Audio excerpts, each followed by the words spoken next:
Срочно кабар. Президент Садыр Жапаровдун өтө каттуу жини келди. Айсулуунун өлүмү боюнча өзү көзөмөлүнө алганын айтты. Анан дагы ушундай зөөкүрлөргө карата өлүм жазасын чыгарууну сунуштады. Сиз колдойт билеңиз. Токмок шаарында күтүлбөгөндө 2 унаанын катышуусунда үрөй учурган жол кырсыгы катталды. Бүгүнкү аба ырайы Төө Ашуда кар күпүлдөп жаап жатат. Сак болуңуз айдоочу. Каза болгон маркум Айсулуунун бир тууган агасымын деп интервью берген бала кармалды. Бул бала хайп үчүн чыгарганын айтты. Каза болгон Айсулууга бул баланын эч кандай тиешеси жок болуп чыкты. Бишкекте түнгү көпөлөктөрдү кармоо уланууда. Бир канча кыздар дагы кармалды. Ушулар жана башка алыңдар түрмөгө. Видеонун астына видео караган бармакчаны албетте басып коюңуз. Ошондо гана сиздер Кыргызстанда жана башка өлкөлөрдө болуп жаткан акыркы жаңылыктардан кабардар болуп турасыздар.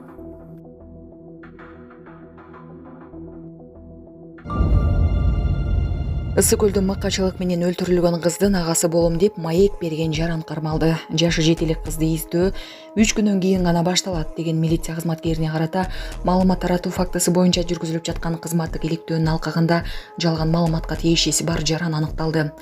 Эми билдиргендей, ал 2002-жылы туулган Нарынбек уулу Сыймык аттуу жаран болуп чыкты. Бул жаран маркумдун тууганы эмес. Буга чейин ал уурулук жана алдамчылык жасоого шектелип, жоопкерчиликке тартылган. Чындыкка дал келбеген маалыматтарды таратуу менен ал коомчулукту адаштырган жана жабырлануучунун үй бүлөсүнө жагдайларына эч кандай тиешеси жок. Ошол эле учурда аталган жаран кылмыш тууралуу чындыкка дал келбеген ойдон чыгарылган маалыматтарды таратып, коомдогу чыңалууну гана күчөткөнү аныкталды. Учурда Нарынбек уулу Сыймык Ысык көл ОИБтин тергөө кызматына жеткирилди. Анын иш аракетине тиешелүү укуктук баа берилет. Мен Нарынбек уулу Сыймык 2002-жылы январдын 7-синде Нарын шаарында төрөлүп өскөм. Аталган окуя боюнча мен Айсулууну эч кандай байкерсе болбойм. Бул нерсени кылганымдын себеби хайп кармап, өзүмө подписчик жоготайын деген мааниде өзүм СМБ кызматкеримин, ИИМ кызматкеримин деп Айсулуунун бир туугандарынан жана тааныш билиштеринен маалымат жоготкам жана журналисттерге таратып элди тромеспаутка ургам. Өзүм 8-класска чейин Нарын шаарында окугам. 8-класстан кийин Ысык көл облусунун Ойтал айылына келгем. Аталган иш боюнча кыргыз элинен кечирим сурайм. Мындан кийин такыр кайталанбайт. Мени кечирип коюңуздар. Өзүм убагында сот жобуна тартылып, милиция кызматкерлерине ичим ачышып калгандыктан ушул ишти кылдым. Бишкекте притон көпөлөк рейди уланууда. Бишкек шаарындагы Ленин районунун аймагында притон көпөлөк рейди өткөрүлүп, анын алкагында укук коргоо органдары сауналарды, мейманканаларды жана суткасына берилген батирлерди текшеришти. Рейдтин жыйынтыгында 10 аял милицияга жеткирилген. Алардын 8-ине сойкулук менен алектенүү беренеси боюнча протокол түзүлдү.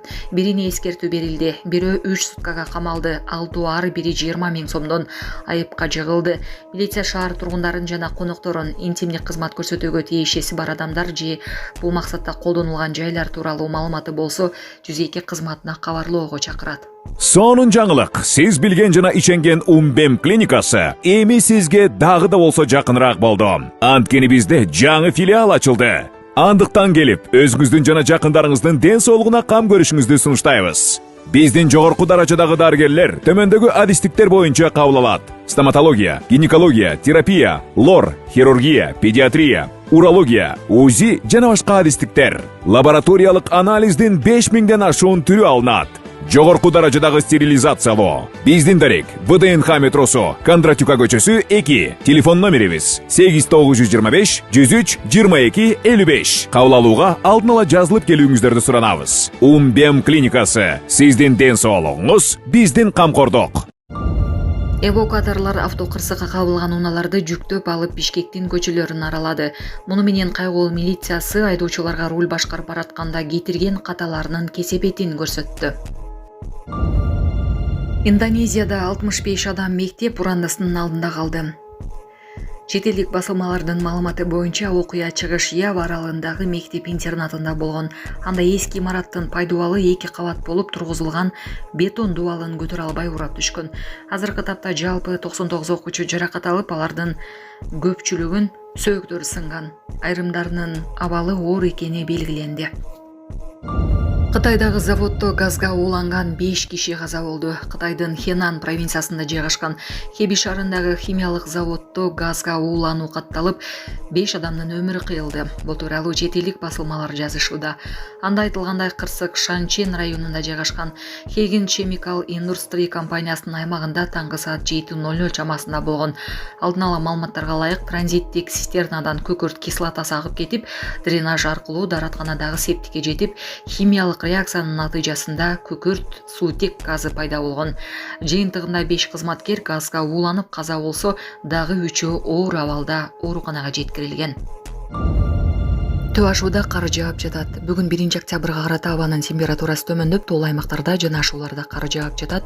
Транспорт жана коммуникациялар министрлиги жол тейлөө ишканалары өздөрүнө бөлүнгөн аймакты көзөмөлдөп, зарыл учурда тазалоо, инертик материалдар себүү иштерин жүргүзүп жатканын билдирет. Учурда жол ачык.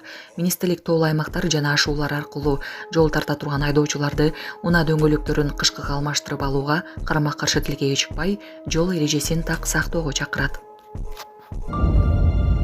Токмок шаарында 2 унаа кырсык кытталды. Бул тууралуу аймактык кабарчы билдирди. Маалыматка караганда 29 сентябрь күнү Токмок шаарынын Шамшинская көчөсүндө болгон. Алдын ала маалымат боюнча Volkswagen Passat Niva үлгүсүндөгү унаалар сүзүшкөн. Күбөлөрдүн айтымында кагышуудан кийин Passat жол четине чыгып, бакты сүзүп токтогон. Чүй облустук ички иштер башкармалыгынын жол кыймылынын коопсуздугун камсыздоо башкармалыгы кырсыктын чоо жайын тактап жатат.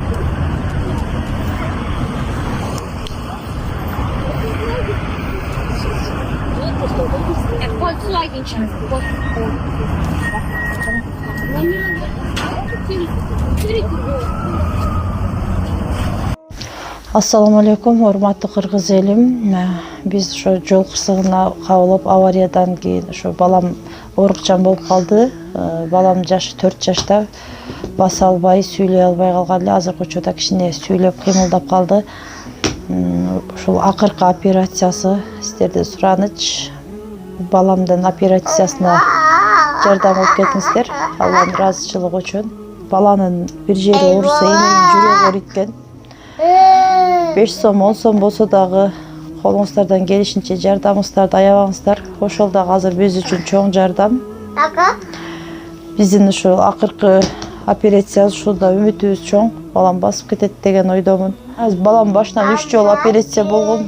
Башында аппарат менен, ошо аппарат менен жашап жатат. Кредиттер Мбанк 593 31 97 кымбат К деп чыгат.